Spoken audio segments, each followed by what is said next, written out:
LS मराठीमध्ये आपलं स्वागत। सुरुवातीला पाहूयात हेडलाईन्स। केंद्रीय गृहमंत्री अमित शाह यांचं लोकसभा अध्यक्ष ओम बिर्ला यांना पत्र। नीट परीक्षेसंदर्भातील विद्यार्थी आंदोलनावर सभागृहात चर्चा घेण्याची मागणी। सरकार संविधानाप्रमाणे चालतं, दबावानं नाही, एकाचं ओरबाडून दुसऱ्यासोबत असं करणार नाही। मराठा आरक्षणावरून मुख्यमंत्री देवेंद्र फडणवीसांची स्पष्ट भूमिका।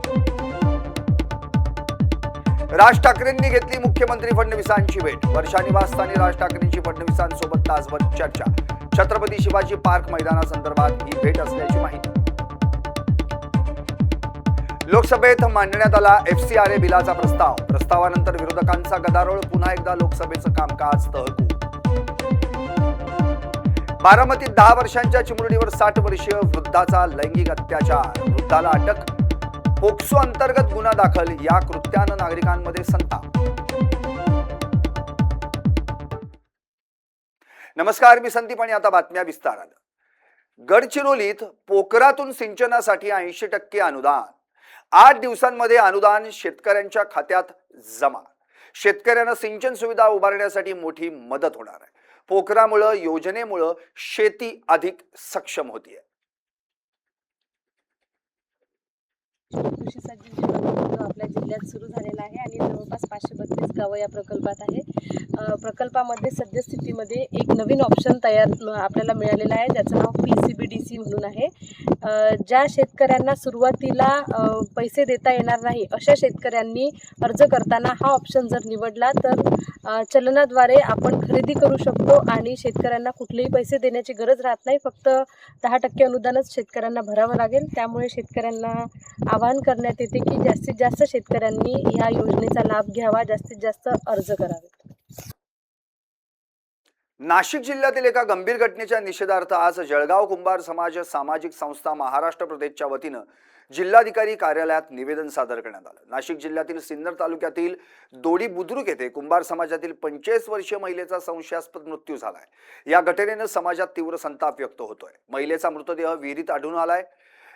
त्यांना बांधून विहिरीत टाकल्याचा गंभीर आरोप निवेदनात करण्यात आला। यासोबतच त्यांच्या 13 वर्षीय नातीवरील अत्याचाराच्या प्रकरणाचाही उल्लेख करण्यात आला। या संपूर्ण प्रकरणाची सखोल आणि निष्पक्ष चौकशी करून दोषींवर कठोरात कठोर कारवाई करण्यात यावी अशी मागणी समाजाच्या वतीने करण्यात आली आहे। आज जळगाव जिल्ह्यातील संबंध कुंभार समाज हा आक्रोशाने पेटलेला आहे। मी जळगाव जिल्हा अध्यक्ष चंद्रशेखर कापडे आणि माझे सर्व पदाधिकारी, प्रदेश पदाधिकारी, जिल्हा पदाधिकारी आणि सर्व तालुका लेवलचे माझे समाज बांधव इथे उपस्थित आहे।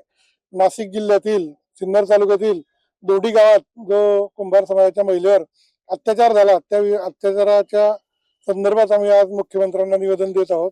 इतका अमानवीय अत्याचार हा आम्ही अल्पसंख्याक आहे, आमचं राज्य शासन दरबारी किंवा मंत्रालय दरबारी कोणी मंत्री किंवा आमदार खासदार नसल्यामुळे आमच्या समाजावर हा अन्याय आणि अत्याचार होत आहे, असा जनमानसात आमचा आक्रोश आहे।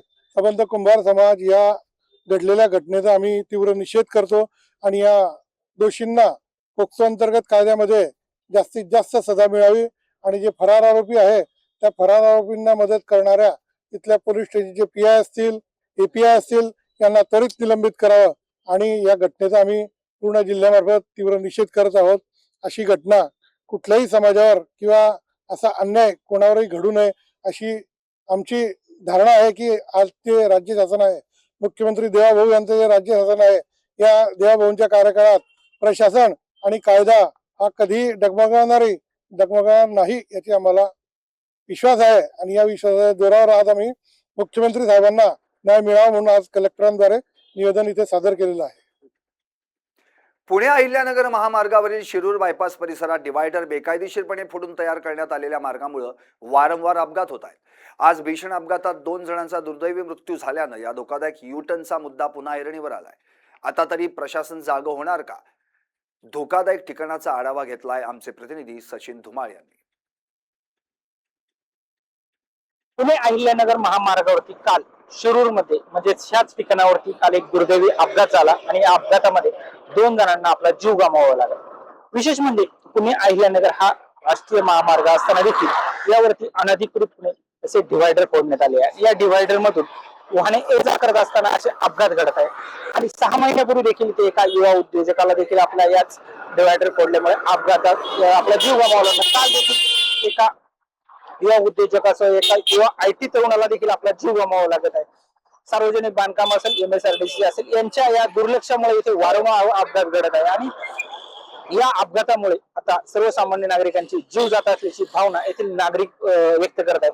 त्यामुळे आता या ठिकाणी अनधिकृत असलेले डिवायडर त्वरित बंद करावे अशी मागणी येथील नागरिकांकडून केली जात आहे. परंतु MSRD असेल, सार्वजनिक बांधकाम विभाग असेल, याकडे जाणीवपूर्वक दुर्लक्ष करत असल्याचा आरोप देखील या ठिकाणी होत आहे. आणि निष्पाप नागरिकांचे जीव जात, आता किती नागरिकांचा जीव जाण्याची वाट सार्वजनिक बांधकाम विभाग किंवा MSRDC पाहणार, हाच एक प्रश्न या निमित्ताने उपस्थित होत आहे.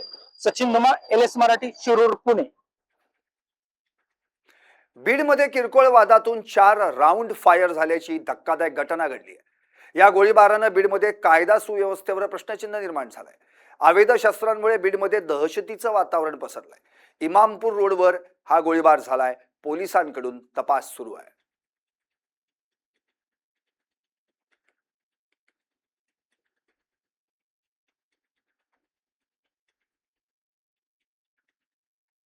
रस्त्यावरती ज्या हायवे आहे, जो बायपास आहे, त्या बायपासच्या लगत पेट्रोल पंप आहे. त्या पेट्रोल पंपाच्या समोरच गोळीबाराची घटना बीड शहरात घडली आहे. काल रात्री जवळपास 6 ते 7च्या दरम्यान ही घटना घडली.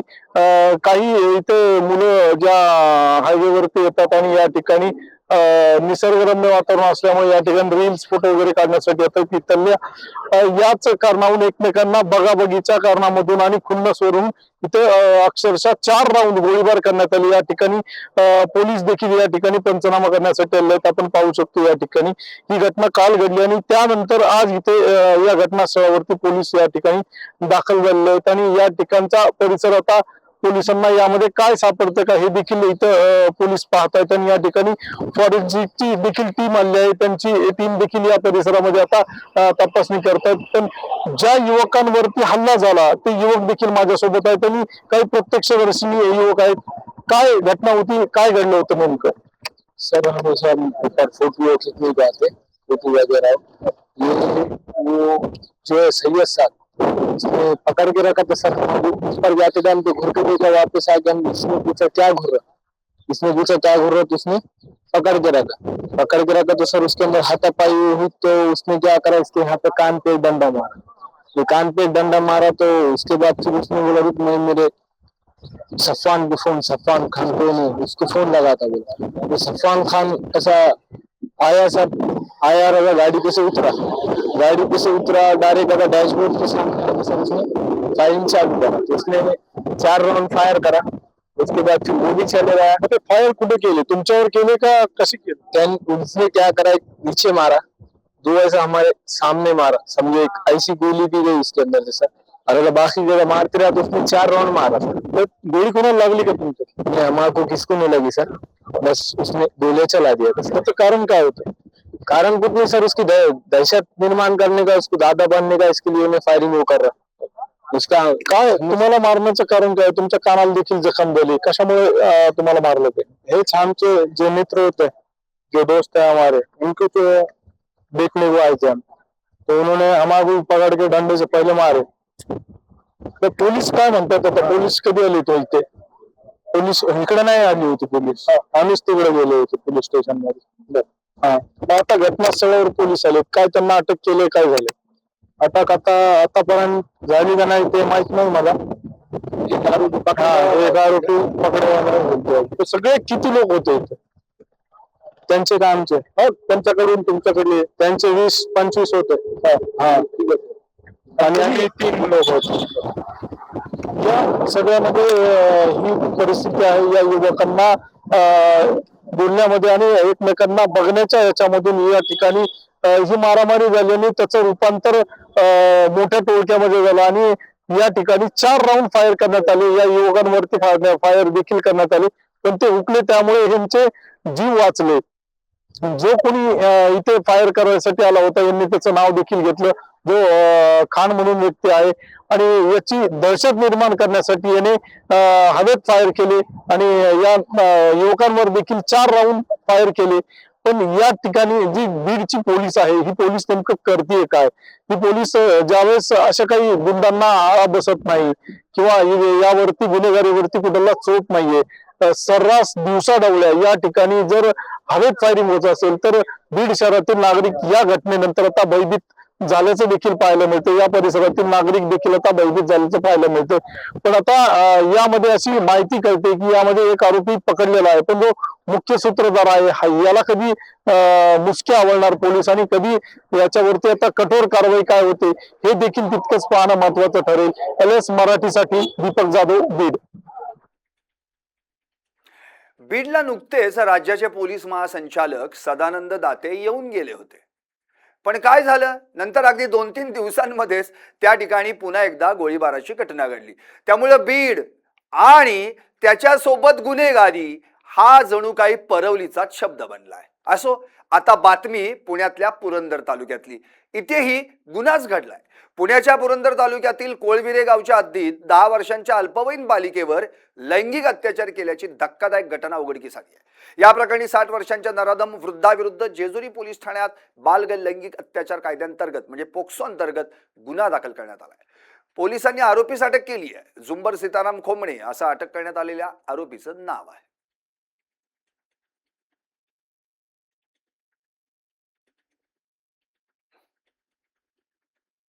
मुलगी 10 वर्षांची आहे. ती जरा मतिमंद आहे आणि तिच्यासोबत हे कृत्य घडलं. तो नराधम आमच्या घराच्या समोरच राहतो. त्याच्या घरी ही रोज आमची मुलगी म्हणजे त्याची लहान मुलं असल्या नातवंड त्याची लहान लहान आहेत, तर ही आमची मुलगी त्या मुलांसोबत खेळण्यासाठी रोज जात होती. आणि नंतर ह्या नराधमाने तिला एक दिवशी असंच बोलावून घेतलं. कालच्या दरम्यान 12:30च्या दरम्यानची ही घटना घडलेली आहे. तर त्याने तिला बोलावलं आणि तिला म्हणला, चल सीताफळच्या बागेत आपण सीताफळ घेऊन येऊया. तर माझी मुलगी त्यांच्या पाठीमागे हसत हसत गेली आणि तिला नंतर ह्यानी पकडलं आणि त्याच्यासोबत वाईट कृत्य करू लागला. मला असंच वाटतं की माझ्या मुलीसोबत झालं ते दुसऱ्या मुलींसोबत कधी होऊ नये, म्हणून मला असं वाटतं की ह्याला कायद्याने कडक शासन करावं आणि त्याला फाशीची शिक्षा द्यावी. अमरावतीच्या कॅम्पमधील मशिदीत माथे फिरू तरुणाचा धिंगाणा. काचेची तोडफोड करून नमाजस्थळी झोपला. गोंधळ घालणारा 24 वर्षीय तरुण पोलिसांच्या ताब्यात. तपास सुरू.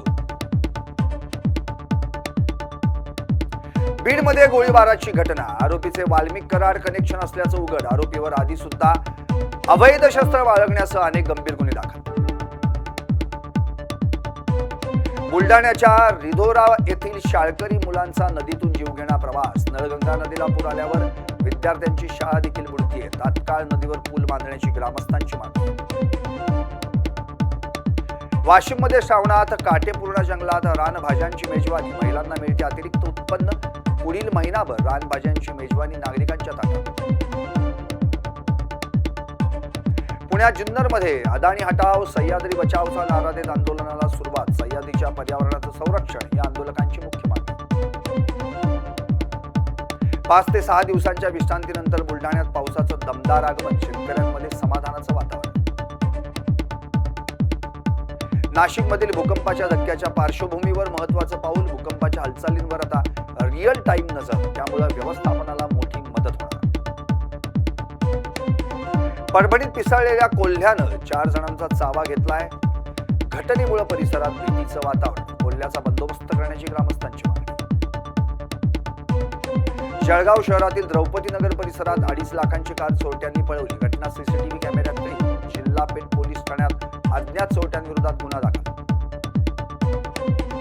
पालघरमध्ये वाहत्या पाण्याच्या प्रवाहातून मृतदेह घेऊन जातानाचा धक्कादायक व्हिडिओ समोर. पालघरच्या धुंदलवाडी येथील घटना. नदीपात्रात साकव बांधण्याची धुंदलवाडी ग्रामस्थांची मागणी.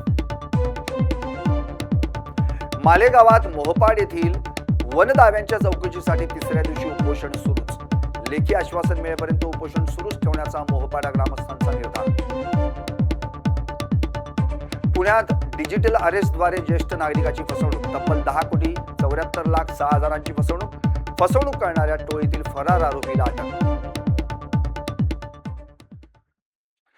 आणखी काही विशेष व महत्त्वपूर्ण घडामोडींसाठी पाहत रहा LS मराठी.